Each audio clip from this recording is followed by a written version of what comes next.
মেলার খেলা চলছে, বুঝতে পারছেন তো?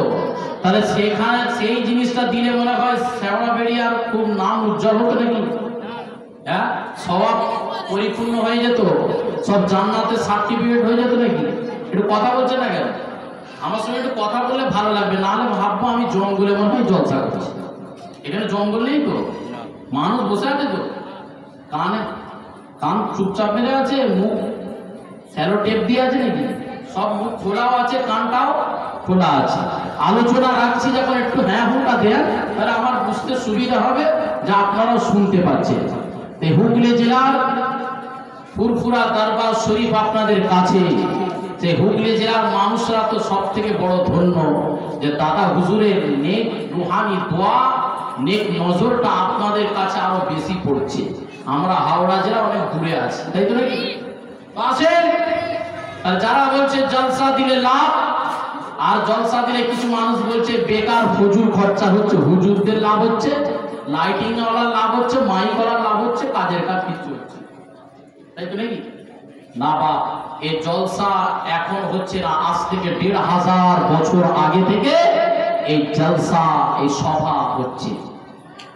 আমরা জলসা করি, কিন্তু আজ থেকে ১৫০০ বছর আগে তোমার আমার দয়ার নবী, বিশ্ব নবী, নূর নবী, আজ থেকে ১৫০০ বছর আগে যখন এই দুনিয়া সৃষ্টি হয়নি, দুনিয়া সৃষ্টি হবার আগে থেকে আমার আল্লাহ পাক এই জলসার সভা কায়েম করেছিলেন। একটু জোরে বলুন, আর জোরে বলবেন না সুবহানাল্লাহ? কোথায় হলো, কিভাবে হলো, একটু আপনাদেরকে বলবো। আজকের জলসার সাবজেক্ট দুটো তিনটে থাকবে। একটা হলো ঈদের পরে যে জলসা হচ্ছে, এই রোজা সারা মাস রোজা রেখেছি, তারপরে ঈদের খুশি পেয়েছি, রোজাতে আপনাকে কি শিক্ষা দিল এটা আপনাকে একটু জেনে নিতে হবে। তারপরে হলো এই জলসা দিলে লাভ আছে না লস আছে, ২ নম্বর। ৩ নম্বর হলো রাসূলুল্লাহকে চেনার জন্য কিছু কথা বলে যাব, যে রাসূল তুমি আমি পেয়েছি।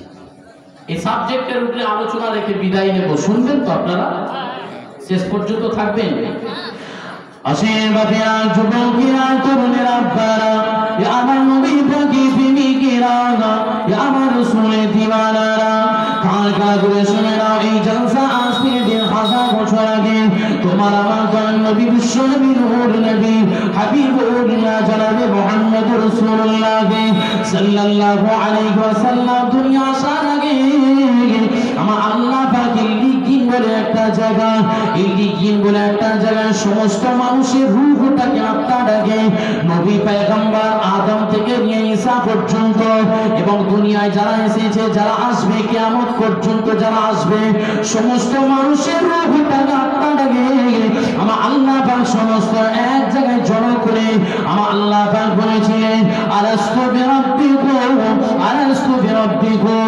সমস্ত মানুষের আত্মাটাকে আমার আল্লাহ পাক জড়ো করে বলেছিলেন আলাস্তু বিরাব্বিকুম। ওই সময় আপনার আমার সমস্ত মানুষের আত্মা প্রশ্নের উত্তর দিয়েছিলেন ক্বালু বালা শাহিদনা, ক্বালু বালা শাহিদনা।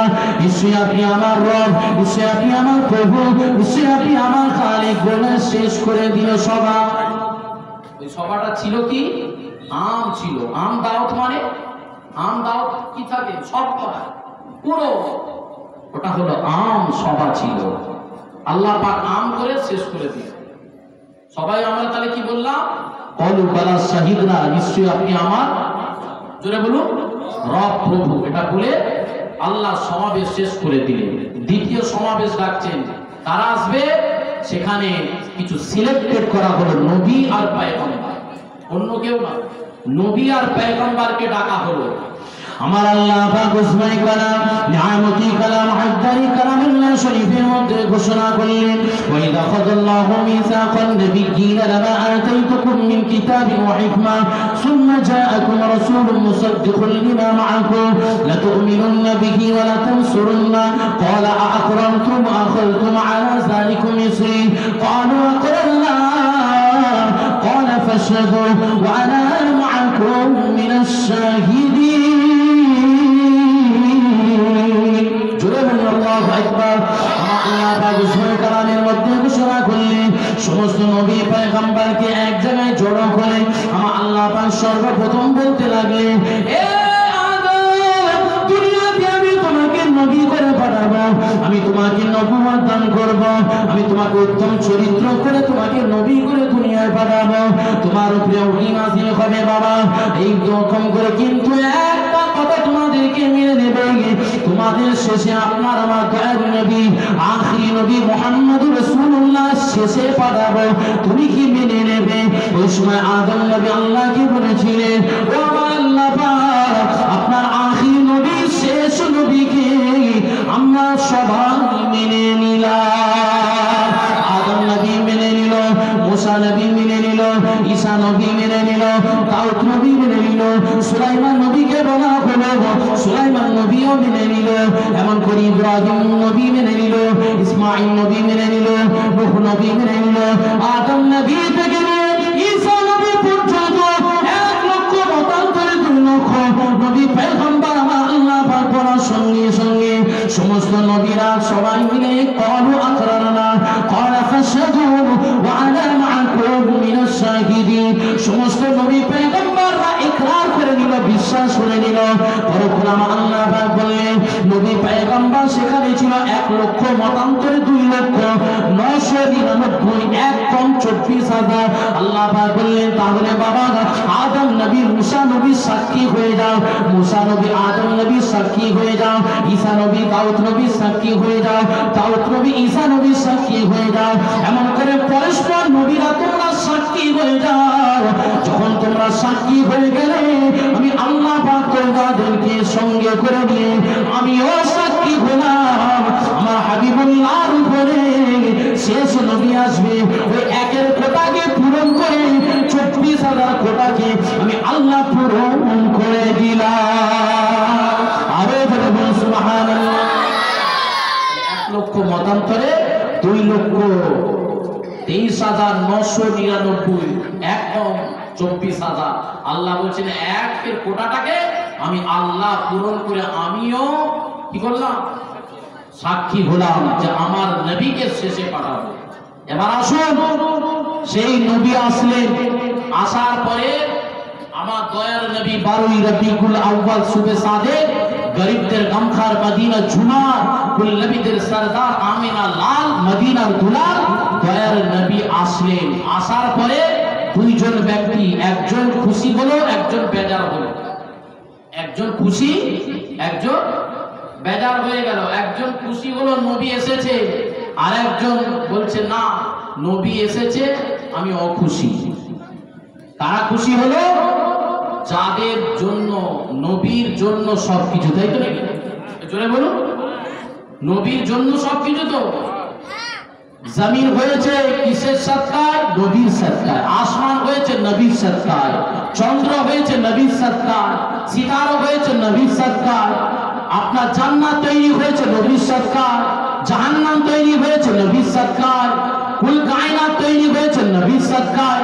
সব কিছু আমার আল্লাহ পাক বলেছেন নবীর জন্যই আমি সমস্ত কিছুকে তৈরি করেছি। একটু জোরে বলুন, আর জোরে বলুন না। এবার বলছে কে খুশি নয়? সে হলো শয়তান। খুশি কে নয়? জোরে বলুন, খুশি নয় শয়তান। আজও সমাজে নবী এসেছে অনেকজন খুশি, কিন্তু একজন শয়তান মার্কা তারা খুশি। জোরে বলুন, তারা খুশি হতে পারে না। তার কারণ নবীর কথা শুনলে কিছু মানুষের বুক ফেটে যায়, নবীর কথা শুনলে কিছু মানুষের কষ্ট হয়। সবসময় নবী নবী নবী কেন? ওই আল্লাহর কথা বলনি, আমরা ওটা বলি যিনি আল্লাহ চিনিয়েছেন তিনি হলেন নবী। নবী না আসলে আল্লাহ চিনতাম না। অতএব নবী প্রশংসা করো, আমার আল্লাহ খুশি হয়ে যাবে। জোরে বলেন, আর জোরে বলবেন না সুবহানাল্লাহ। আল্লাহর প্রশংসা কে করবে? আল্লাহর প্রশংসা আমার নবী, খোদার প্রশংসা আমার দয়ার নবী করেছেন। একটু জোরে বলবেন, আর একটু জোরে বলবেন না সুবহানাল্লাহ। তাহলে নবীকে চিনতে গেলে আগে নবী কথা, নবীর আলোচনা জানতে হবে। আর নবী আল্লাহকে চিনিয়েছে। আল্লাহকে জানতাম, আল্লাহকে বুঝতাম, কোরআন জানতাম, সব কিছু আল্লাহ সেই নবীর উপরে দিয়েছে। সেই নবীকে চিনে নিলে সমস্ত রাস্তা, সমস্ত জিনিস তোমার আসান হয়ে যাবে। আর যদি নবী না চেনো, ওই এক কান বন্ধ থাকলে যেমন কি হয়, কথা কম শোনা যায় না, আর দোকান বন্ধ থাকলে ওকে কি বলবেন, কান কালা। আচ্ছা, দুটো চোখ বন্ধ থাকলে ওই কি বলবেন, অন্ধ। সমাজে এইরকম মানুষ আছে যারা কান কালা, চোখ অন্ধ, এরা দেখবেও না, শুনবেও না, কিন্তু এরা মানবেও না। তো তাদের কথা বাদ দেন, যারা মানে তাদের কথা বলতে এসেছি। বাবা, যারা নবীকে মানেনি তাদের কথা বলতে আসেনি। তারা তো নবীর গুস্তাখি রাসূল। নবীকে যারা মেনেছে জানের থেকে, প্রাণের থেকে, তাদেরকে চিনে নেয়। আসেন বাপেরা, যুবকেরা, তরুণেরা, আব্বারা, আমার নবী পাকের প্রেমিকেরা, নবী যখন দুনিয়া জমিনে আসলেন সবাই তো খুশি মানিয়েছেন। বাবা সনি বলতে লেগে, सभी बोली क्यों ना खुशी माना, मुझे तो मोहम्मद मिल गया। आसमान ने कहा मुझे अहमद मिल गया, यतीमों ने कहा मुझे सहारा मिल गया, भटकने वालों ने कहा मुझे हिदायत मिल गया, माशूक ने कहा मुझे माशूक मिल गया, मुहिब्बों ने कहा मुझे महबूब मिल गया, चांद ने कहा मुझे चांदनी मिल गया, सूरज ने कहा मुझे रोशनी मिल गया, सितारों ने कहा मुझे चमक दमक मिल गया, अगोरों ने कहा मुझे उजाला मिल गया, और नबियों ने कहा मेरा ईमान मिल गया।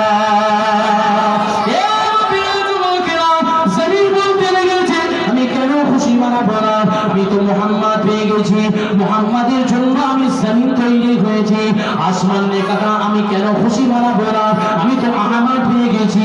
এতিমরা বলতে লেগেছে আমি কেন খুশি মানাবো না, আমি তো সাহারা পেয়ে গেছি। যারা ভটকে গিয়েছিল তারা বলতে লেগেছে আমি কেন খুশি মানাবো না, আমি তো হিদায়াতের রাস্তা পেয়ে গেছি। অন্ধ ব্যক্তি বলতে লেগেছে আমি কেন খুশি মানাবো না, আমি তো উজালা পেয়ে গেছি। আলোরা বলতে লেগেছে আমি কেন খুশি মানাবো না, আমি তো চন্দ্র পেয়ে গেছি। আর নবীরা সমস্ত আদম নবী থেকে ঈসা নবী পর্যন্ত সমস্ত নবী পয়গম্বর, সমস্ত নবী পয়গম্বররা বলতে রয়েছে আমি কেন খুশি মানাবো না, মানাবো না, আমার ইমানদের সরদার পেয়ে গেছি। আরে বলুন সুবহানাল্লাহ।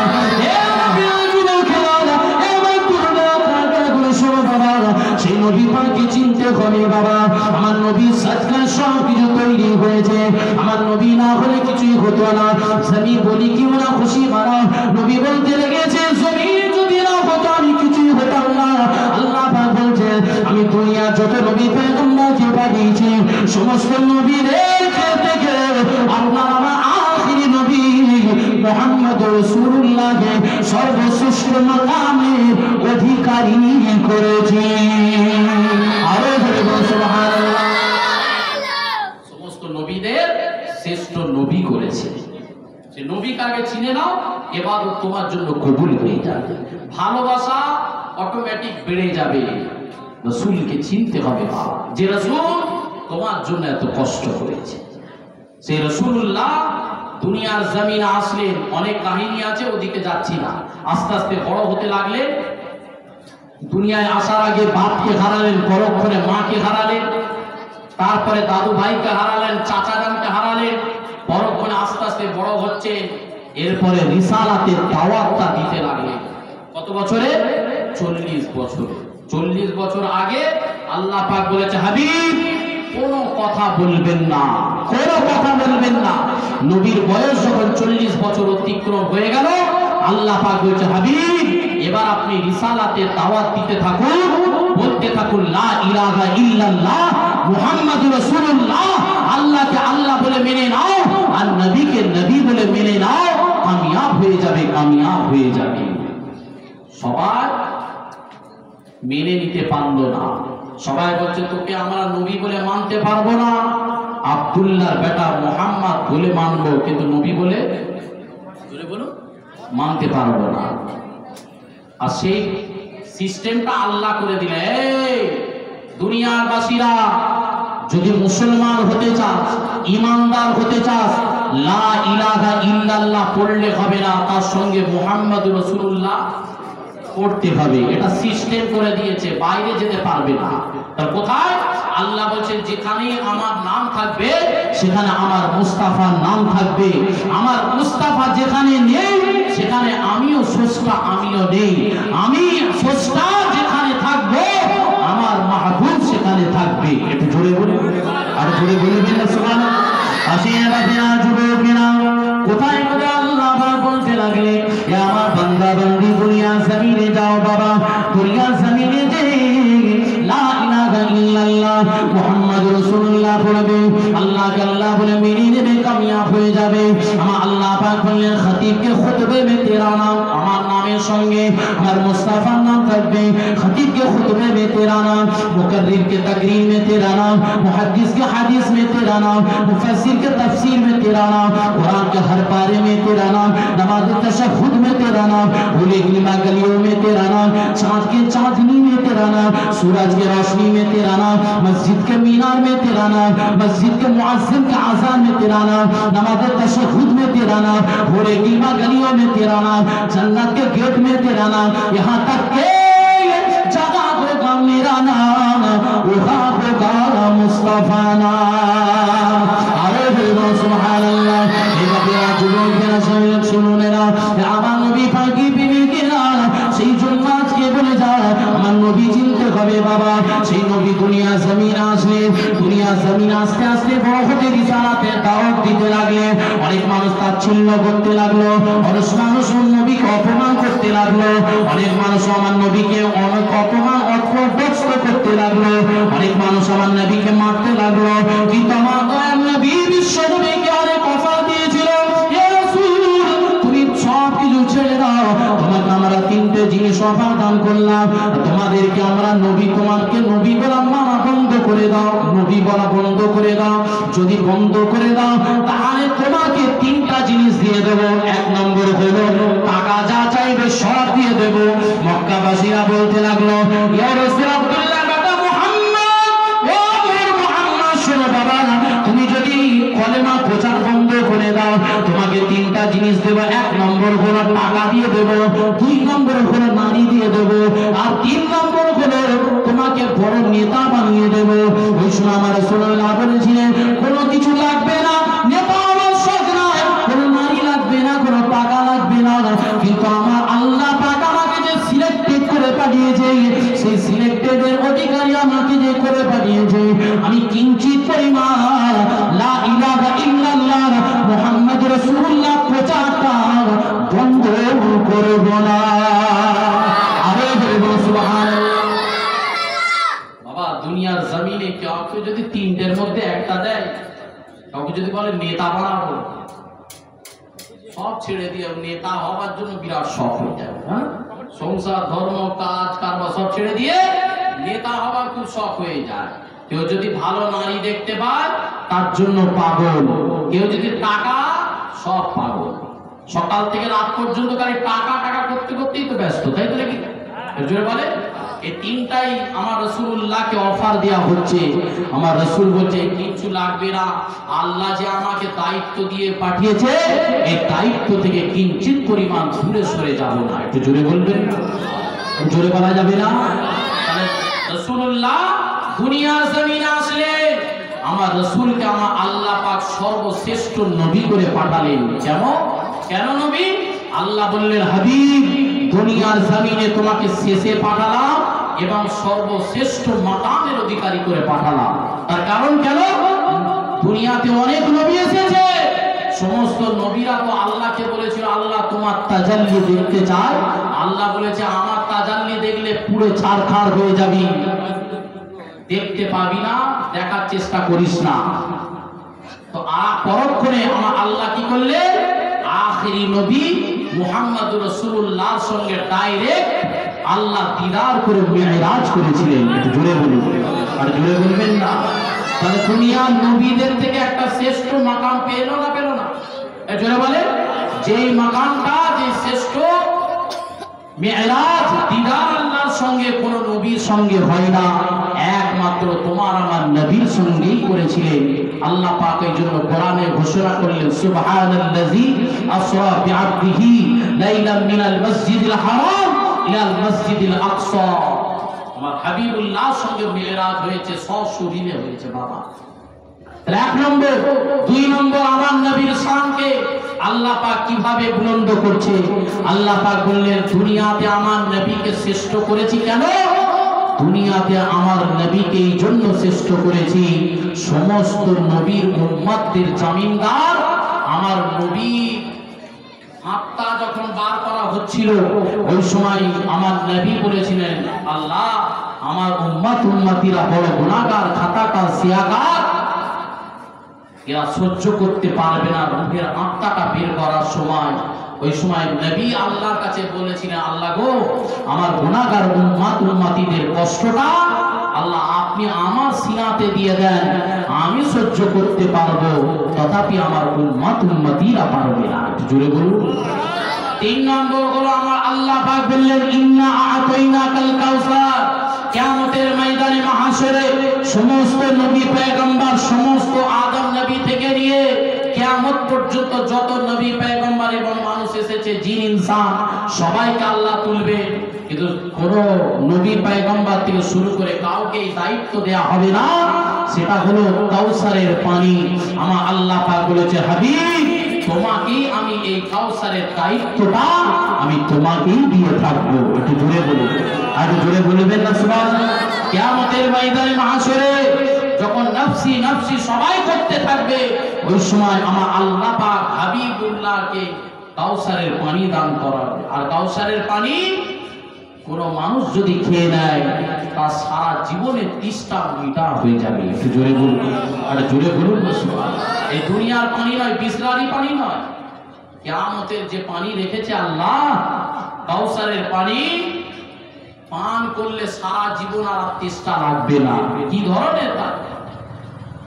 কিয়ামতের ময়দানে মাহশরে আপনার আমার দয়ার নবীর ডান হাতে আমলনামা দিতে থাকবে। কিয়ামতের ময়দানে মাহশরে সমস্ত আদম নবীর উম্মতেরা উঠবে, মুসা নবীর উম্মতেরা উঠবে, দাউদ নবীর উম্মতেরা উঠবে, সুলাইমান নবীর উম্মতেরা উঠবে, সমস্ত নবীর উম্মতেরা উঠবে। কিন্তু সর্বপ্রথম হিসাব নিকাশ আখিরি নবীর উম্মতদের সর্বপ্রথম হবে। একটু জোরে বলুন, আর একটু জোরে বলবেন না সুবহানাল্লাহ। কত সৌভাগ্য সেই নবীর উম্মত তুমি আমি হতে পেরেছি। অন্যান্য নবীরা আল্লাহর কাছে বলেছিল, আল্লাহ গো, আখিরি নবীর যদি উম্মত করে পাঠাতে, নবী না করে যদি আখিরি নবীর উম্মত করে পাঠাতে, আমি বড় খুশনসিব হতাম। হ্যাঁ, কিন্তু আমরা না বলে নবী পেয়ে গেছি, সেই শেষ নবীর উম্মত হতে পেরেছি। খুশনসিব, চমৎকার। আপনার তকদির অনেক ভালো যে সেই নবীর উম্মত তুমি আতিল হতে পেরেছো। কিন্তু নবীর উম্মত খালি খাতা কলমে হয়ে আছে। খাতা কলমে মুসলমান, কি নাম? সলিমউদ্দিন, কলিমউদ্দিন, আবু বাক্কা, বুঝতে পারছেন না? খাতা কলমে হয়ে গেছে। অন্তরে রাসূলুল্লাহ ইশক, মুহাব্বত, আখলাক, চরিত্রটা আপনি আমি তৈরি করতে আল্লাহ, এটা দরকার, এইটা দরকার। আমার রাসূলুল্লাহ আখলাক, চরিত্রটাকে একটু তুলে ধরতে হবে, জীবনে ফোটাতে হবে ফুল। ঘরের সামনে জানে একটা গাছ আছে, একটা গাছ আছে, তো প্রতিদিন গাছের মালিক বেরোয় আর ঢোকে, বেরোয় আর ঢোকে, গাছের দিকে লক্ষ্য আর নজর রাখে না। কিন্তু গাছের যখন চারিপাশে বেড়া দিয়েছে, কখন একদিন দেখেছে সকালবেলায় গাছে ফুল এসে গেছে, ফল এসে গেছে, সঙ্গে সঙ্গে বাবা বলছে, এই গাছটা বেড়া দে, সার দে। গাছের কদর বেড়ে গেল, গাছের সম্মান বেড়ে গেল, গাছের ইজ্জত বেড়ে গেল।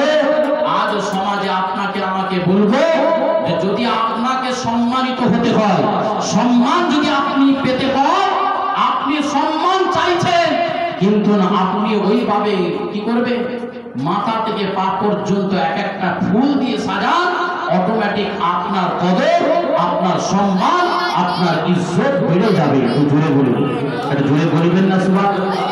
সেজন্য বাবা দুনিয়ার জমিনে আমার রাসূলুল্লাহ বিদায় নিয়ে চলে যাবে।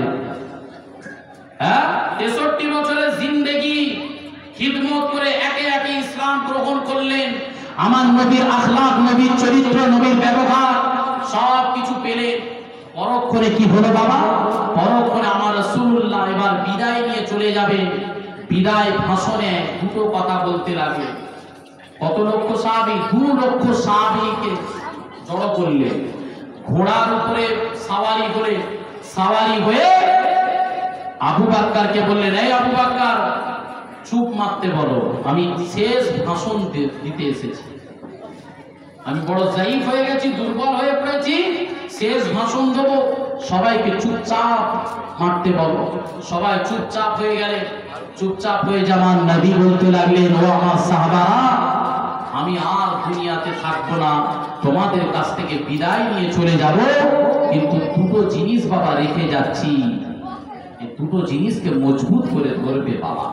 একটা হলো কোরআন মাজিদ আর আমার আহলে বাইত, আমার সাহাবায়ে কেরাম, তোমরা দুটোকে মেনে চলবে। একটা হলো এই কোরআন আর আমার হাদিস, এই দুটোকে যদি মেনে চলতে পারো, তোমার জিন্দেগিকে কেউ পথভ্রষ্ট করতে পারবে না, গুমরাহ করতে পারবে না, তুমি কামিয়াব হবে, তোমার সম্মান, ইজ্জত, আখিরাত তৈরি হয়ে যাবে এবং দুনিয়াও তোমার জন্য তৈরি হয়ে যাবে। একটু জোরে বলুন না সুবহানাল্লাহ। কিন্তু আজকে আমরা এই দুটো জিনিস ছেড়েই সব করেছি, তাই তো নাকি বাবা? জোরে বলে, দুটো জিনিস ছেড়েছি, কোরআন তাকেই তুলে রেখেছি, কোরআনকে পড়ার মতন সুযোগ আমার হয়নি, আপনার হয়নি, কারণ খালি কাজ আর কাজ, ব্যস্ত আর ব্যস্ত। কোরআন যে দিল কিছু নয়। আজকে এই যে রমজান মাস পেলে, এই রমজান মুবারক মাসে কি আছে বাপ? কিছু শিক্ষা দিয়ে গেলেন। রমজানুল মুবারকে 1 নম্বর হলো সালাত দিলে, নামাজ দিলে। 2 নম্বর হলো কি দিলেন? সিয়াম দিলেন, রোজা। 3 নম্বর কি দিলেন? কোরআন দিলেন। 4 নম্বর হলো মুত্তাকি, পরহেজগারি দিলেন। এই রোজাতে কটা শিক্ষা দিয়েছে? জোরে বলুন, কটা? 1 নম্বর রোজা শিক্ষা দিয়ে গেল। সিয়াম মানে রোজা, রোজাটা কি এটা একটু বলবো। তারপরে নামাজ, তারপরে কি কোরআন, তারপরে কি বলুন, একটু বলে গেছি, মনে এখানে আছে তো নাকি? হ্যাঁ, তাহলে এটা তার 3 নম্বর 4 নম্বরটা আর বলবো না, একবার বলে দিচ্ছি। জ্ঞান যদি এখানে না থাকে, আমি তো দেখবো তো, আপনাদেরকে মাঝে মাঝে একটু ট্রাই করবো না, শুধু আমার কথা শুনছেন, কোথাও ঢোকাচ্ছেন তো। আবার বলছি, 1 নম্বর হলো রোজা, 2 নম্বর হলো নামাজ, 3 নম্বর হলো কোরআন, আর 4 নম্বরটা হলো আপনাকে তাকওয়া, পরহেজগারি দিয়েছে। এই রোজাতে এই শিক্ষা দিয়েছে। এই 4টে শিক্ষা নিয়ে বিদায় নিয়ে চলে যান, দেখবেন কামিয়াব হয়ে যাবে, এই জলসা আপনার জন্য নাজাত হয়ে যাবে। 4টে শিক্ষা নিয়ে যান।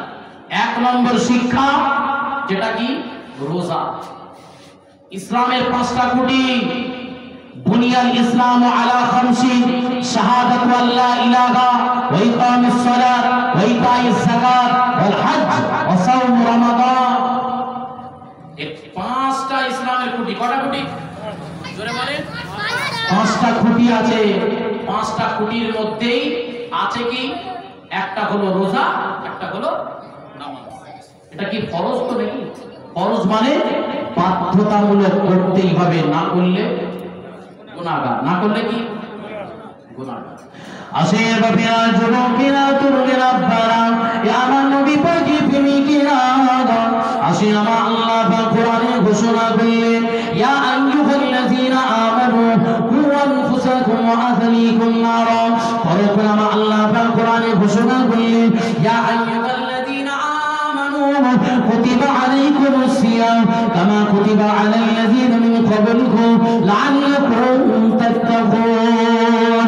আমার আল্লাহ পাক নবী বিশ্ব নবীর উপরে এই 30 পারা কোরআনকে নাযিল করা হলো।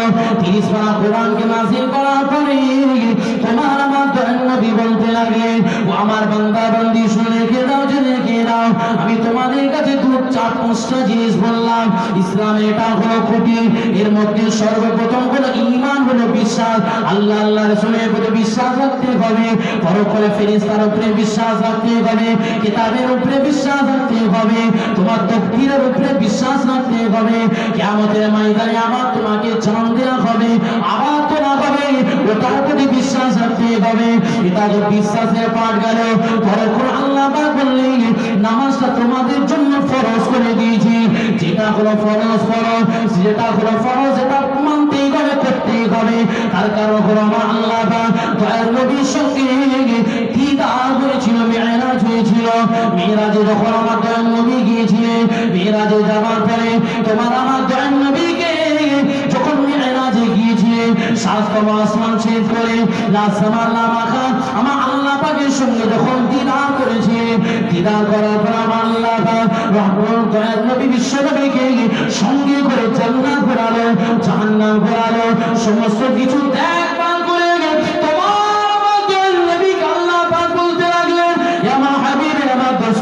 আপনি খুশি না বেজার? খুশি না? কখন বলছে? মেহমান যখন আপনার বাড়িতে কেউ আসে, তো মেহমান বাড়িতে আসলে আপনি কি করেন? অনেক কিছু ব্যবস্থা করেন, চতুর্দিকে ঘোরানো বেড়ানো করে, খাওয়ান দাওয়ান করে। মেহমান যদি অখুশি থাকে আপনার ভালো লাগবে? মেহমান যদি অসন্তুষ্ট থাকে আপনার ভালো লাগবে? কষ্ট হবে না যে যার জন্য এত কিছু করলাম, অসন্তুষ্ট না? বাপেরা যুবকেরা ইসলাম আল্লাহ পাক হাবিবুল্লাহকে জিজ্ঞাসা করলেন, আমার হাবিব, আমার দোস্ত, আপনি খুশি না বেজার? আপনি তো আমার সঙ্গে দিদার করলেন, আমি দুনিয়া অন্যান্য নবীদের সঙ্গে সশরীরে দিদার করিনি, কিন্তু আমার হাবিবুল্লাহ আপনাকে যদি বেশি প্যার করি, এই জন্য আমার সশরীরে আপনার সঙ্গে দিদার করলাম, আপনাকে জান্নাতটা দেখালাম, জাহান্নাম ঘোরালাম, লাশ সামাল্লাহ মাকান ছেদ করে নিয়ে আসলাম। হাবিব, আপনি খুশি না বেজার? আপনি বলো। ওই সময় দয়াল নবী বিশ্ব নবী বলেছিলেন, ও আমার আল্লাহ, ও আমার আল্লাহ, আমি বেজার, আমি বেজার, আমি খুশি নয়, খুশি নয়, আমি অসন্তুষ্ট। কেন বাবা, কিসের জন্য আপনি অসন্তুষ্ট? ওই সময় দয়াল নবী আল্লাহ পাককে বলেছিলেন, ও আমার আল্লাহ, আপনার সঙ্গে যে আমি দিদার করলাম, আপনার সঙ্গে যে আমি দেখা করলাম, এই দিদারটা যদি আমার গুনাহগার উম্মতিরা যদি পেত, আপনার আমার গুনাহগার উম্মতিরা যদি আপনার দিদারটা পেত, আমি বড় খুশি হয়ে যেতাম। ওই সময় আপনার আমার দয়াল নবী আল্লাহ পাককে বলার সঙ্গে সঙ্গে আমার আল্লাহ পাক চিন্তা করলেন, আমার হাবিব, আপনি যাতে রাজি আমি আল্লাহ তাতে রাজি, আপনি যাতে রাজি আমি আল্লাহ তাতে রাজি। আপনি সন্তুষ্ট হয়ে যান, সন্তুষ্ট হয়ে যান। কিভাবে সন্তুষ্ট হবো আল্লাহ আপনি বলো। ওই সময় আমার আল্লাহ বা হাবিবুল্লাহকে বলতে লাগলেন, আমার হাবিব, আমার দোস্ত, আমার পেয়ারা, তোমার উম্মতিদেরকে বলে দেবে, তারা যদি 50 ওয়াক্ত নামাজটা আদায় করে, ওই নামাজের মধ্যে আল্লাহ পাকের দিদার নসিব হয়ে যাবে। আরো বলে সুবহানাল্লাহ। তখন আমার রাসূলুল্লাহকে 50 ওয়াক্ত নামাজ দিয়ে পরে 50 ওয়াক্তটাকে মাইনাস করে অনেক বড় লম্বা কাহিনী আছে বাবা। ওই 50 ওয়াক্ত মাইনাস করে 45 ওয়াক্ত মাইনাস হয়ে গেল, রয়ে থাকে 5 ওয়াক্ত। আল্লাহ পাক বললেন, হাবিব, আমার হাবিব, তোমার গুনাহগার উম্মতিরা যখন 50 ওয়াক্ত নামাজ আদায় করতে পারবে না, 5 ওয়াক্ত নামাজটা পড়ার জন্য বলে দেন। 5 ওয়াক্ত নামাজ পড়লে 50 ওয়াক্তের সওয়াবটা তাদের আমল নামায় দিয়ে দেওয়া হবে। আরে বলুন সুবহানাল্লাহ। তাহলে কি বুঝলে? নামাজ পড়লে কার সঙ্গে দিদার হয়? যেমন নবী আল্লাহর সঙ্গে দিদার করেছে, নামাজ পড়লে আমার আল্লাহ বান্দাদের সঙ্গে দিদার নসিব করে। জোরে বলুন। জানবেন নতুন কারা কারা বিয়ে করেছেন একটু হাত তুলে তো দেখি। কেউ করেনি? হবে মনে হচ্ছে নাকি? সব তাও হয় না, সবাই হয়েছে, কম বেশি হয়েছে, তাই তো নাকি? তো বিয়ে যখন নতুন জামাই শ্বশুর বাড়ি যায়, তো শাওরি কি করে? নতুন জামাইয়ের জন্য পোলাও, কোপ্তা, কুরমা, কালিজি, বিরিয়ানি, স্যালাড, পাঁপড়, দই, মিষ্টি সব রকম ব্যবস্থা করে। করে না করে? আচ্ছা ওই জামাইটা যদি শ্বশুর বাড়ি ঘন ঘন যায় তাহলে এইরকম ব্যাপার থাকবে? আর পোলাও কুর্তা কুরমা কালিজি আর জুটবে মনে হচ্ছে? আচ্ছা ওই জামাইটা নতুন জামাই যদি যে এখন শ্বশুর বাড়ি জমে বসে যায়, হ্যাঁ প্রতিদিন পোলাও করতে হবে আর মনে হয়? তাহলে বোঝা গেল একজন ব্যক্তি কোন রিলেটিভের বাড়িতে জামাই হতে পারে, আপনি আপনার নানির বাড়ি হতে পারেন, মামার বাড়ি হতে পারেন, শ্বশুর বাড়ি হতে পারেন, আত্মীয়র বাড়ি হতে পারেন। যখন আপনি বারে বারে যাবেন আপনার সম্মান কমে যায়, মর্যাদা কমে যায়, ইজ্জত কমে যায়, তাই তো নাকি? জোরে বলুন না, কমে যায় না? ইজ্জত কমে যাবে, মর্যাদা কমে যাবে। কারণ জামাই যদি যে শ্বশুর বাড়ি জমে বসে যায় আর যদি ফিরে না আসে তার কপালে তার সকালবেলায় পানটা জুটবে, বা কিছু করার বিরিয়ানি আর জুটবে না। কি জুটবে তার কপালে? পানটা, বাসি ভাত, কাঁচা লঙ্কা, পেঁয়াজ জুটবে। তাহলে বোঝা গেল যত বারে বারে যাবে আপনার সম্মান কমে যায়, ইজ্জত কমে যায়, মর্যাদা কমে যায়। আর আমার আল্লাহ পাক বলছে, এ আমার বান্দা, মসজিদ থেকে যারা দূরে থাকে তাদের সম্মান কমে যায়, তাদের মর্যাদা কমে যায়, তাদের ইজ্জত কমে যায়। কিন্তু আমার বান্দা, আমার মেহমান হয়ে যখন মসজিদে একবার যাবে একটু ইজ্জত পাবে, দুবার যাবে ইজ্জত আরেকটু পাবে, আরেকবার যাবে আরেকটু ইজ্জত পাবে। যত বারে বারে আমার ঘরে যাবে মেহমান হয়ে, দুনিয়ার মানুষের বাড়িতে গেলে মেহমান সে বেজার হতে পারে, তার সম্মান কমে যেতে পারে। কিন্তু আমি আল্লাহ আমার বান্দারা, আমার বান্দিরা যখন নামাজের হালতে এবং মসজিদে বেশি বেশি যাবে, আমি আল্লাহ ওই বান্দার সম্মান ইজ্জত বাড়িয়ে দেব। আর জোরে বলবেন না? আর জোরে বলা যাবে না? তাই তো নাকি যে কথাটা বললাম সত্য না মিথ্যা? এক ওয়াক্ত কোন মানুষ যদি নামাজ পড়ে তার যে সম্মান থাকবে, কোন মসজিদের 5 ওয়াক্ত মুসল্লি হয়ে গেলে তার সম্মান বাড়বে না কমবে? হ্যাঁ, তাহলে এটা তো মেহমান হয়ে ঘরে যাচ্ছেন আল্লাহর ঘরে, যত বারে বারে যাবে তত বারে বারে আপনার সম্মান আরো বেড়ে যাবে। কিন্তু দুনিয়ার মানুষ সম্মান নিতে চায় না, ওই ঘরে যাবে না। কোথায় যাবে? কোথায় যাবে? শ্বশুর বাড়ি যাবে, যেখানে সম্মান কমে যাবে। যেখানে আত্মীয়র বাড়ি যাবে সম্মান কমে যাবে, ওই জায়গায় বারে বারে যাবে। আল্লাহ পাক বলছে, বান্দারে যদি আমাকে পেতে চাস, আমার নৈকট্য লাভ করতে চাস, আমার দিদার পেতে চাস, তাহলে আর বেশি দেরি করিস না, মসজিদে ঢুকে যা, সিজদা করতে থাক। আমি আল্লাহ তোর কদর, তোর সম্মান, তোর ইজ্জত, তোর মর্যাদা, তোর শান, তোর মাকাম, তোর বুলন্দ আমি দুনিয়াতেও করে দেব, আখিরাতেও করে দেব। বলবেন না সুবহানাল্লাহ? এটা হলো নামাজ। এটা কি? নামাজ। তাহলে নামাজ হয়ে গেল। এই রোজাতে বা কি দিল জানেন না? রোজার চাঁদ উঠলে কি হয়? সব মসজিদে ভিড়। আলহামদুলিল্লাহ, দেখে তো বুক ভরে যায়। আরে কোথা সব ছিলিস বা ফেরেশতা গুলো হচ্ছে, হুজুর জানেন না কোথায় আর থাকবো, ঠেলায় আর মেলায় ঘুরছিলাম, রোজার চাঁদ উঠেছে, আর বেশি দেরি নয়, এবার মসজিদে ঢুকেছে। আলহামদুলিল্লাহ, কাতার ছিল 1 কাতার, হয়ে গেছে 10 কাতার। সেখানে আবার কেমন হচ্ছে, চোরও বেড়ে গেছে। চোর ছিলনি, যখন মুসল্লি বেড়েছে জুতো চোরওয়ালাও বেড়ে গেছে। জুতো চুরি হয়নি এখানে? হ্যাঁ, চোর বেড়ে যায়। তো যাই হোক, এখানে তো মাশাআল্লাহ তাআলা ভালো। অন্য জায়গায় কিছু মানুষ আছে, জুম্মা কবে আসবে বা নতুন নতুন জুতো মাল গায়েব হয়ে যাচ্ছে না। তো যাক, তাহলে রোজার চাঁদ উঠেছে, সব ওলিয়া উলিয়া গৌস কুতুব আব্দুল্লাহ সব যারা ঘুরছিল রাস্তাঘাটে, সবাই মসজিদে ভিড়। আর এখন মসজিদের ইমাম সাহেবকে জিজ্ঞাসা করুন, রোজার মাস শেষ হয়ে গেছে, এখন কত ভিড়? আপনি প্রমাণ পেয়ে যাবেন। কোথায় গেল? বলছে, হুজুর আর নয়, চাঁদ রাতটা হওয়ার অপেক্ষা। জানেন না, ওই চাঁদ রাত হয়ে গেলে বড় বড় বোতল আর বড় বড় ডিজে বক্স আসে। কিন্তু এখানের ছেলেরা খুব ভালো, এখানের ছেলেরা এসব কাজ করে না, এরা তো ভালো জিনিস একটা জলসা দিয়েছে, তাই তো নাকি? কিন্তু আজ সমাজে দেখুন, চাঁদ রাতটা হওয়ার অপেক্ষা, চাঁদ রাত হয়ে গেলে মাতালরাও বেড়ে যায়। বাড়ে না?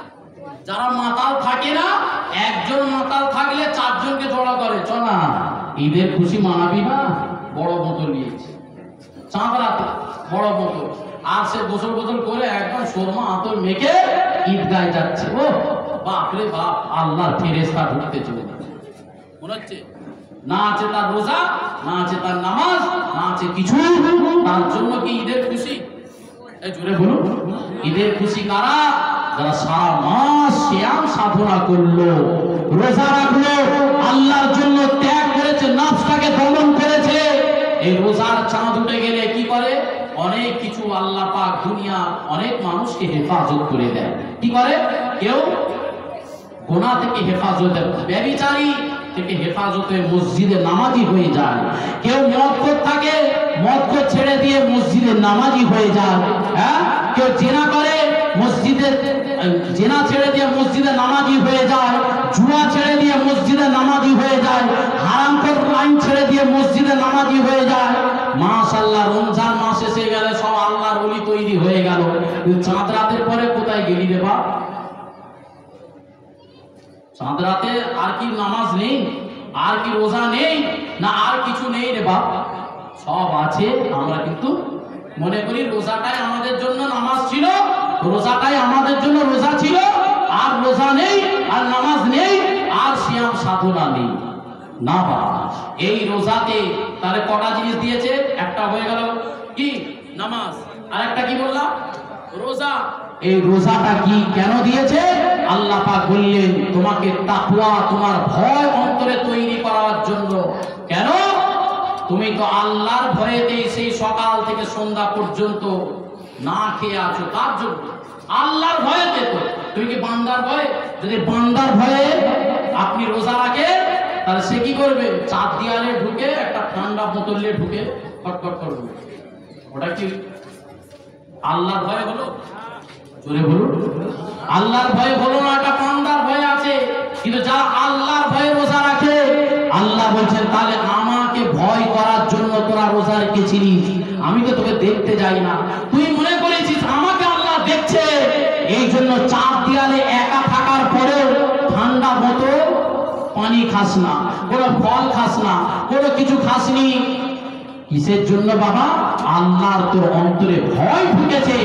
আল্লাহ পাক এই রোজা দিয়ে আমাদেরকে শিক্ষা দিয়েছে যাতে করে আল্লাহর ভয়টা সারা জীবন তোর অন্তরের মধ্যে থাকে। শুধু এক মাস নয়, সারা বছর এই ট্রেনিংটা এক মাস দেওয়া হলো। এক মাসের পরে এই 11 মাসটা তোর জিন্দেগি প্র্যাকটিক্যালটা করতে হবে। আগে কি করতে হবে? প্র্যাকটিক্যাল করতে হবে। 11 মাস তুমি কি বললে? প্র্যাকটিক্যাল হয়েছে, এবার 11 মাস তোমাকে ওই প্র্যাকটিক্যালে থাকতে হবে। যেমন ভাবে গুনাহ থেকে হেফাজত ছিলে, ওইভাবে সারা মাসটা গুনাহ থেকে হেফাজতে থাকবে। কিন্তু বাবা দুঃখের বিষয়, এই চাঁদ রাত হয়ে গেলে ঈদের পরে ও কি অবস্থা হচ্ছে। ধাবাতে দেখছি ভিড়। হ্যাঁ, ধাবাতে কাদের ভিড়? সব মুসলমানের বাচ্চাদের ভিড়, খালি বড় বড় বোতল। এটাই কি খুশি? হ্যাঁ, দীঘায় যাচ্ছে, এক মাস ধরে চুপচাপ ছিল, আর দীঘায় যে বড় বড় বোতল চালাচ্ছে। ওখানে কেউ দেখতে পাবে না, পাড়ার লোক তো, চল না। তাহলে আল্লাহর ভয় কি অরিজিনাল হলো? এটা বান্দার ভয়তে তুমি ছিলে। কিন্তু আল্লাহ দিতে চাইছে কি? এই রোজা থেকে কি শিক্ষা দিতে চাইছে? আল্লাহ এই রোজা থেকে শিক্ষা দিতে চাইছে আল্লাহর ভয় অন্তরে তৈরি করো। কে দেখুক আর নাই দেখুক, তোমাকে আল্লাহ তো দেখছিল। রোজার মাসে এই জিনিসটা তুমি যখন বিশ্বাস রেখেছিলে, তখন এই বিশ্বাসটাই সারা জীবন রাখো, আল্লাহ তোমাকে দেখছে। বান্দা কেউ দেখুক আর নাই দেখুক, দেখছে কে? জোরে বলুন, দেখছে কে? এই বিশ্বাসটা রাখতে হবে বাবা। আসেন বাপেরা, যুবকেরা, তরুণেরা, ভাইরা, ও আমার নবী পাকের প্রেমিকেরা, ও আমার রাসূলের দিওয়ানারা, এই রমজানের মাসে তোমাকে আমাকে তাকওয়া অবলম্বন করতে বলেছে। তাকওয়া মানে হলো আল্লাহর ভয়। আল্লাহর ভয়ে তুমি অন্তরটা তোমাকে কি ভয় দিয়েছে? তোমার ভয় অন্তরটা কি হয়েছিল? আল্লাহর ভয়ে তুমি অন্তরে কি করেছিলে বাবা? আল্লাহর ভয় তুমি মনে করলে জাহান্নামের ভয়ে তুমি খাওয়া দাওয়া বন্ধ করেছো। তোমার মনে হলো আল্লাহ আমাকে তোমাকে দেখছি এই ভয়তে তুমি খাওয়া দাওয়া বন্ধ করেছো, তুমি জাহান্নামের আযাবের ভয়তে খাওয়া দাওয়া বন্ধ করেছিলে, তুমি কবরের আযাব থেকে রেহাই পাওয়ার জন্য তুমি খাওয়া দাওয়া বন্ধ করেছো, তুমি আল্লাহর দিদার পাওয়ার জন্য খাওয়া দাওয়া বন্ধ করেছো, তুমি স্রষ্টার সঙ্গে দিদার করার জন্য আল্লাহর খাওয়া দাওয়া বন্ধ করেছো। মাস বাবা, তোমার আমার কাছে সাধনার মাস ছিল বাবা, তোমার কাছে আল্লাহ ভীরুর মাস ছিল বাবা, তোমার কাছে আল্লাহ ত্যাগ হওয়ার জন্য মাস ছিল বাবা। এই রোজা দিয়ে আল্লাহ পাক এটাই বোঝাতে লেগেছে বান্দা, ইয়া আইয়ুহাল্লাযীনা আমানু কুতিবা আলাইকুমুস সিয়াম কামা কুতিবা আলাল্লাযীনা মিন ক্বাবলিকুম লাআল্লাকুম তাত্তাকুন। তোমরা যাতে করে পরহেজগারি করতে পারো, যাতে করে আল্লাহ ভয় অন্তরে তৈরি করতে পারো, যাতে করে কবরের ভয় অন্তরে তৈরি করতে পারো, যাতে করে মিজানের ভয় তোমার অন্তরে তৈরি হয়, যাতে করে কাল কিয়ামতের ময়দানে মাহশরের ভয়টা তোমার অন্তরে তৈরি হয়, যাতে করে আযাবের কবরের কথা চিন্তা করে, এই ভয়ের কথা চিন্তা করে নিজের জীবন চলাটা যেন তোমার জন্য সহজ হয়ে যায়। এই যুবকেরা রমজানকে এটা শিক্ষা দিয়েছে, এই রমজান শিক্ষা নেবার পরে কিন্তু রমজান শেষ হয়ে যাওয়ার পরে সাওয়াল মাস আসার পরে সেই সাধুর ওইসা চেলা হয়ে গেল, যেমন ছিলে তেমন হয়ে গেল, ফায়দা হলো না, কিচ্ছুই হলো না, লাভ হলো না। আল্লাহ পাক বলছেন বান্দা, ও আমার বান্দা বন্দী যখন গুনাহ থেকে যখন হেফাজতে রমজান মুবারক মাসে তুমি সিয়াম সাধনা করলে, কি কারণে? তাকওয়ার জন্য, আল্লাহর ভয়েতে, জান্নাতের আশা নিয়ে, আল্লাহর উপরে ভরসা রেখে তুমি যে কাজটা করেছো, আমি আল্লাহ পাক ওই রমজান মাস পাওয়ার পরে যখন তুমি সাধনা করেছো, আমি আল্লাহ তোর জীবনে সমস্ত গুনাহ খাতাকে মাফ করে দিই। আরে বলবেন সুবহানাল্লাহ। আপনারা আমাদের নবী বলতে লাগলেন, কোন বান্দা বান্দি যখন গুনাহ থেকে হেফাজত হয়, ওই রমজানুল মুবারক মাসটা পালন করে, রমজানুল মুবারক মাসে যখন সিয়াম সাধনা করতে লাগে, নামাজ আদায় করতে লাগে, আমি আল্লাহ পাক বাচ্চা যখন মায়ের গর্ভ থেকে দুনিয়ায় আসে যেমন মাসুম হয়ে, আমি আল্লাহ কিয়ামতের ময়দানে মাশরে তাকে মাসুম হিসাবে তুলে রহমতের জান্নাত পৌঁছে দিয়ে দেবে। সুবহানাল্লাহ। আরে দেবে সুবহানাল্লাহ। আরে সেই রমজান আসলো, আসার পরে আজকে আমরা সেই রমজানের খুশি মানাচ্ছি। কি খুশি? আমার নবী মক্কা ছেড়ে মদিনায় আসলেন, আসার পরে মদিনাবাসীরা কি করছে? খুশি, গান বাজনা করছে, মদ খাচ্ছে, জুয়া খেলছে, মেয়েদেরকে নিয়ে হই হই করছে। ওই সময় দয়ার নবী মক্কা ছেড়ে যখন মদিনায় আসলেন, মদিনার মানুষদেরকে বললেন, এই মদিনাবাসীরা শোনো, এর থেকেও আরো সুন্দর খুশি আছে, তোমরা মানবে? বলছে হ্যাঁ। বললে মানবো। বলছে এর থেকেও বড় খুশি ঈদুল ফিতর, ঈদুল আজহা, বছরে দুটো ঈদ তোমাদেরকে দেয়া হবে। আমার আল্লাহ পাক দয়ার নবী বলেছে, এই ঈদুল ফিতর, ঈদুল আজহাটা আমার নবীর কথাটা শুনে এই নামাজটাকে ওয়াজিব করে দিয়েছে। জোরে বলুন, আর একটু জোরে বলবেন না? এই ঈদের খুশিটা কি বাবা? এই ঈদের খুশি সব থেকে বড় খুশি তাদের যাদের মধ্যে দ্বন্দ্ব আছে, যাদের মধ্যে ঝগড়া আছে। কেউ ভাই ভাইয়ের মধ্যে ঝগড়া, বোন বোনের মধ্যে ঝগড়া, চাচার সঙ্গে ভাইপোর ঝগড়া, ঘরের পাশাপাশি পাড়া প্রতিবেশীর সঙ্গে ঝগড়া। এই ঝগড়াটাকে তোড়কে ভুলে দিয়ে এই ঈদ গায়ে যখন যাবে, সমস্ত তোড় ভুলে দিয়ে ঈদ গায়ে এসে জোর বানিয়ে দেওয়ার নাম হলো এই ঈদের খুশি। একটু জোরে বলুন, আর জোরে বলবেন না? ঈদের খুশি কাদের জন্য? এই জায়গাটা মনের মধ্যে কোনো হিংসা, কোনো দুঃখ বেদনা রাখবে না। যখন ঈদগাহে যাবে, সমস্ত কিছু বেদনা, দুঃখ, কষ্ট ভুলে যে খুশির আনন্দে তোমরা ঈদগাহে যাবে। কিসের জন্য? নিজেদের মধ্যে তোড়কে ভুলে দেয়। অনেক ঝগড়া হয়, ভাই ভাইয়ের ঝগড়া, চাচা ভাইপোর ঝগড়া হয় না? কি হয় না? পাড়া প্রতিবেশীর ঝগড়া। এই সমস্ত ঝগড়াটাকে ওই দিনে কি করবেন? সমস্ত ভুলে যে মুসাফা করে, কোলাকুলি করে, বুকে টেনে নিয়ে ভাই ভাইয়ের মধ্যে এই ভ্রাতৃত্ব, এই ভালোবাসা, এই মহাব্বতটা অটুট রেখে দেওয়ার নাম হলো ঈদের খুশি। একটু জোরে বলুন। 1 2 নম্বর ঈদের খুশি। ঈদের খুশি তাদের, ঈদের খুশি কি বলা হয়েছে? আত্মীয়র বাড়িতে যাবে, আত্মীয়র বাড়িতে, ভাই ভাইয়ের বাড়িতে যাবে। আমি আপনার বাড়িতে যাব, আপনি আমার বাড়িতে আসবেন। আমি আপনার বোনের বাড়িতে যাব, বোন আমার বাড়িতে আসবে। এই ভালোবাসাটা, বন্ধনটা যেন থাকে, এটাই হলো ঈদের খুশি। একটু জোরে বলুন। আজকের সমাজে দেখুন তো, বোনকে যখন পার করিয়ে দেয়, বোন পার হয়ে গেছে মানে বিয়ে দিয়ে দিয়েছে, পরক্ষণে বাপের কিছু হিস্সা থাকলে বোন এবার বলছে, কই রে ভাই, বাপের হিস্সাটা দে, বাপের হিস্সাটা দে। বোনের প্রাপ্য আছে না? না, কত? 1 টাকায় 4 আনা অংশ। 1 টাকায় 4 আনা অংশ মেয়ের প্রাপ্য। বাপের যদি সম্পত্তি থাকে, মেয়ের হকদার বিদায় দেবার পরও সে হকদার। তাহলে বোন যখন চাইছে, বাপ চলে গেছে, মারা গেছে, তো বাপ যখন মারা যায়, সম্পত্তির ভাগিদার কারো ছেলেরা রইল। এবার বোন এবার ভাইদেরকে বলছে, ভাই রে, বাপের সম্পত্তিটা দে, আমি যেটা প্রাপ্য পাবো দে। ও মুখ বেঁকে যায়, এত কষ্ট করে বিদায় দিয়েছে, আবার বাপের অংশ চাইছিস? আচ্ছা বলুন তো, বোনকে যদি হক মারা হলো না হলো নি? আর বোনের যদি হক মেরে যদি নামাজ রোজা হজ যাকাত তাসবিহ তাহলিল করি, ইবাদত কবুল হবে? জোরে বলুন। এখন একটা সামনে জায়গা আছে রাস্তার গায়ে, 1 কোটি টাকা দাম উঠেছে জায়গাটা, ধরে নেন। মেয়ে পাওনাদার কত? 4 আনা, মানে 25 লাখ টাকা। এখন 25 লাখ টাকা যদি বোনকে দিতে হয়, কলজে ফাটবে না ফাটবে না? জোরে বলো।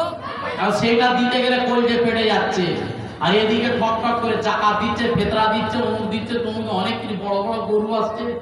কবুল হবে না? জোরে বলো, কবুল হবে? কিচ্ছু লাভ নেই। বা হকটা আগে দে, হকটা আগে দে। আর যে বোন চেয়েছে, রিস্তা তুলে দি, না তোর ভিটেতে আর যাবো।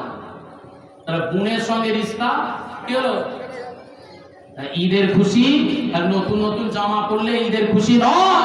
এটা তো আমার রাসূলের একটা সুন্নাত যে ঈদগাহে যাবে, নতুন পোশাক পরে যাবে, সুরমা আতর মেখে যাবে, গোসল করে যাবে, তাসবিহ পড়তে পড়তে যাবে।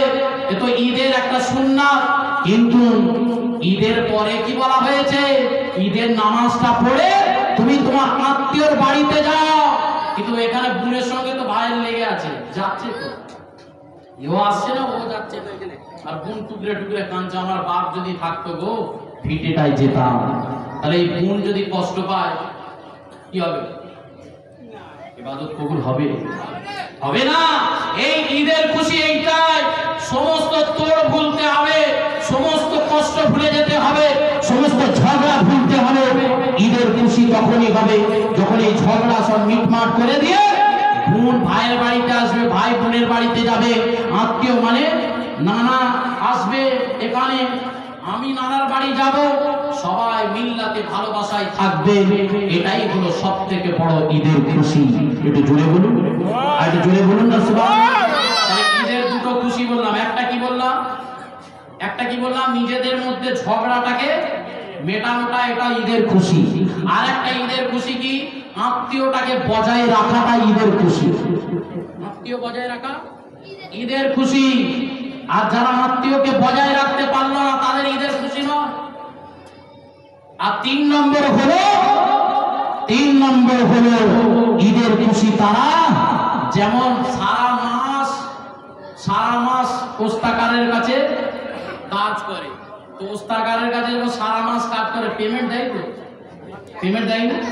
পেমেন্ট না দিলে তার কষ্ট হয়। আল্লাহ বলছে, দুনিয়ার মানুষদের সারা মাস যে রোজা রাখলো, এই যে কষ্ট, এই যে যন্ত্রণা, সমস্ত কষ্টটাকে নিবারণ করার জন্য আমি তোমাদের কাছে ঈদের খুশি দিলাম। একটু জোরে বলুন, আর একটু জোরে বলুন।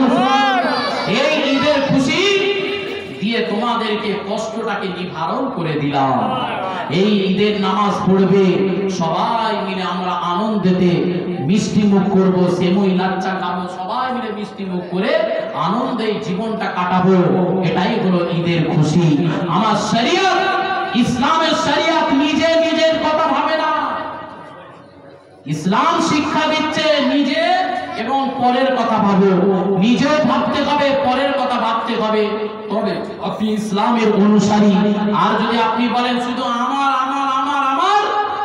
তাহলে ও ইসলামের অনুসারী হতে পারে না। ইসলাম শিক্ষা দিচ্ছে কি?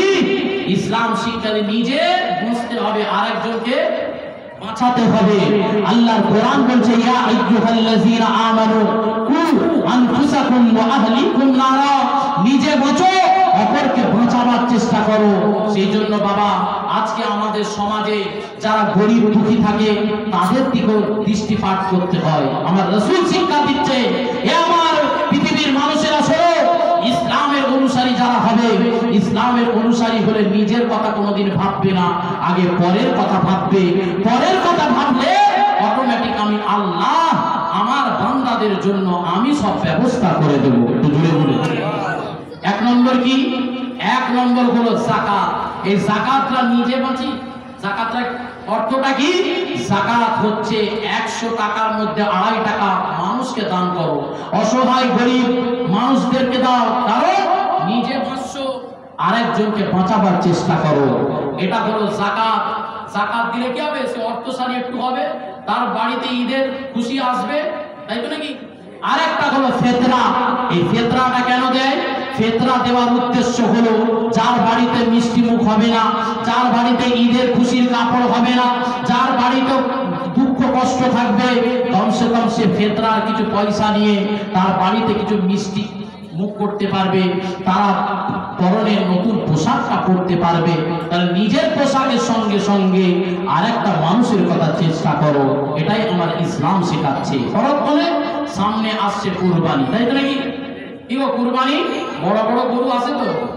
আহা রে, আল্লাহ বলছেন আমার কাছে কোনো গরু আসবে না, আমার কাছে রক্ত আসে না, আমার কাছে চেকনাওয়ালা মাংস আসে না, আমার কাছে রক্ত আসে না, আমার কাছে তাকওয়া আসে। তোর মনের খবরটা কতটা আছে এটাই আমি আল্লাহ কবুল করে থাকি। তুই মানুষকে দেখাবার জন্য কুরবানি দিস না, দেশের মানুষ তোকে ভালো বলবে, তোর আত্মীয় তোকে ভালো বলবে, তোর প্রতিবেশী তোকে ভালো বলবে, এই জন্য কি দিস ভালো গরু? আল্লাহ বলছে না, তোর তাকওয়া, তুই যেটাকে ভালোবাসিস এটাই আমি আল্লাহ আমার রাস্তায় কুরবানি কর। এই কুরবানি আমার দরবারে কবুল হয়। আসেন বাবা, যুবকেরা, তরুণেরা, আব্বারা, আমার নবী পাকে প্রেমিকেরা, আমার রাসূলের দিওয়ানারা, সামনে যে কুরবানি আসছে বাবা, এই কুরবানির কাহিনীটা একটু ছোট করে বলে দিতে চাই। ইব্রাহিম আলাইহিস সালাম, আমার আল্লাহ পাক স্বপ্নে দেখালেন, এই ইব্রাহিম, তোমার সব থেকে কাছের জিনিস, প্রিয় জিনিস, কাছের জিনিসটা তুমি আমার রাস্তায় কুরবানি করো। পরক্ষণে ইব্রাহিম নবী চিন্তা করলেন, আমার সবচেয়ে কাছের জিনিস, পেয়ারা জিনিস, মুহাব্বতের জিনিস, আমার সন্তানের থেকে পেয়ারা জিনিস কোনো কিছু হতে পারে না। ওই সময় ইব্রাহিম আলাইহিস সালাম নিজের পেয়ারা জিনিস, নিজের কাছের জিনিস সন্তানকে কুরবানি দেওয়ার জন্য তৈরি হয়ে গেলেন। কুরবানি দেওয়ার জন্য তৈরি হয়ে গেলেন। পরক্ষণে অনেক লম্বা কাহিনী, যখন ইব্রাহিম নবী চোখে পট্টিটা বেঁধে নিজের সন্তানকে ছুরি চালাবার জন্য চেষ্টা করলেন, ওই সময় নিজের সন্তানকে তুলে দিয়ে আমার আল্লাহ পাক ওই জায়গায় তুম্বা নাজিল করে দিলেন। জোরে বলো সুবহানাল্লাহ। এই কাহিনী ছোট্ট করে আপনাদেরকে বললাম, এই কাহিনী থেকে শিক্ষাটা কি পাবে?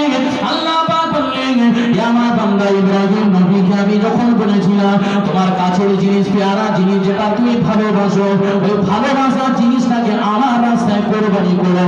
পরখ করে ইব্রাহিম নবী নিজের সন্তানের ভালোবাসার কথা চিন্তা করলেন না, নিজের সন্তানকে পেয়ারা মনে করলেন না, নিজের সন্তানকে আমার আল্লাহ পাকের জন্য কুরবানি করার চেষ্টা করলেন। আল্লাহ পাক তার কুরবানিকে কবুল করলেন, তার মনের আশাকে কবুল করলেন, তার মনের আশাকে কবুল করলেন। আমার আল্লাহ পাক ইব্রাহিম নবীকে জান্নাতি বলে কবুল করে নিলেন। জোরে বলো সুবহানাল্লাহ, আরো জোরে বলো সুবহানাল্লাহ। কিন্তু দুনিয়ার জমিনে দেখো বাবা, এই তো আকিয়া ছিল, কিন্তু আজকে সমাজের বুকে এই কুরবানি দেওয়াটা লক্ষ্য করে অনেক মানুষের প্রথা হয়ে গেছে, বড় গরু না হলে হবে না। বড় গরু না হলে লোকের কাছে ছোট হয়ে যাব। শ্বশুর বাড়ি প্রতি বছর দিই, এবছর যদি না দিই কি হবে? আর এবছর পয়সা খুব শর্ট, ছেলেরা খুব বায়না করছে, আব্বা গরু আসবে না। বাপকে বলতে বলতে বাপও চিন্তা করছে, বইয়ের একটা গয়না আছে, যে বন্ধক দিয়ে দে গরু নে। দিতে হবে। মাথা কাটা হয়ে যাবে মনে হচ্ছে। বইয়ের গয়না আছে, নিয়ে কুরবানি দিয়েছে। কি গো, কুরবানি হবে না? জোরে বলে, কুরবানি হবে? আচ্ছা যাক, কুরবানি তাহলে হলো না, তাহলে ভালো ফুলুসিত নিয়েতেই নিয়ে এসছে, মেহনত করা পয়সা দিয়ে ধরে নেন কুরবানি এসেছে। পরক্ষণে কি হচ্ছে? কুরবানি দিচ্ছে, লা ইলাহা ইল্লাল্লাহ মুহাম্মাদুর রাসূলুল্লাহ বলে চালিয়ে দিয়েছে। এখন কসাই আসার পরে সব ছাড়িয়েছে, কুরবানি গরুর গোশকে ছাড়িয়ে। এবার যে মালিক, সে এবার বসে বসে বলছে, ওই ঝুটটা কোথায় গেল? ঝুট কই? যা ফ্রিজের ভিতরে ঢোকা। হচ্ছে গুড়দোটা কোথায় গেল? চলিয়ে ঢোকা ফ্রিজে। বলছে আরে খিরিটা কোথায় গেল? খিরি। বলছে যা ফ্রিজে। চেকনাওয়ালা গোশটা কোথায় গেল? সব ফ্রিজে, পুরো টাপ হয়ে গেছে ফ্রিজে। আর ছেঁচড়া আর ফেফড়া গুলো লে যা বেটে দে, যে যা বেটে দে, ছেঁচড়া আর ফেফড়া গুলো বেটে দে। আল্লাহ বলছে, দুনিয়ার মানুষ, কুরবানি যখন দিলি, তোর কাছের জিনিস, তুই যেটাকে ভালোবাসিস, গুর্দো ঢুকে গেছে ফ্রিজে। তুই যেটা চেকনাওয়ালা গোশ, যেটা তোর পছন্দ, যেটা খুব ভালো লাগে, ওটা নিয়ে গেছিস ঘরের মধ্যে। আমি আল্লাহ বলছি, ওটা আমার দরবারে কুরবানি কবুল হবে না। তার কারণ আল্লাহ বলছে, তোর যেটাকে পছন্দ, তোর যেটাকে ভালো মনে করিস, ওটা আল্লাহর রাস্তায় যদি দিতে পারিস, তবে আমি আল্লাহ তোর কুরবানিকে কবুল করে থাকি। জোরে বলেন, আর জোরে বলবেন না। গুর্দো নিয়ে গেছে তুই খাবার জন্য, কারণ তোমার তো পছন্দনীয় জিনিস, ওটা দিতে পারলে না। আল্লাহ বলছে, তোর যেটা পছন্দ, তোর পিয়ারা জিনিসটাকে দিয়ে দে, বেটে দে, তবেই তো আমি বুঝবো তোর কতটা দিলের কতটা তাজা আছে আল্লাহর জন্য তুই কুরবানি দিয়েছিস। কিন্তু আজকে দেখা যাচ্ছে বাপ, কি হচ্ছে? কুরবানি সব যত নিজের পছন্দ জিনিসগুলো সব ফ্রিজে ঢুকে গেছে, আর যত ছেঁচড়া ফেঁপড়া দিয়ে সব বেটে দে। আল্লাহ বলছেন, ও নয়, ওটা নয়, তোর পছন্দ জিনিসটাকে কুরবানি কর। পছন্দ জিনিসটা খালি পয়সা দিলে হবে না, পয়সা তো অনেক আছে, অন্তর চায়, দিল চায়, দিল দিয়ে কুরবানি দিতে হবে। এটাই আমার আল্লাহ তোমার অন্তর পরীক্ষা করে তোমার কুরবানিকে কবুল করে থাকে। একটু জোরে বলুন, আর জোরে বলবেন না। একবার শরীফ আল্লাহ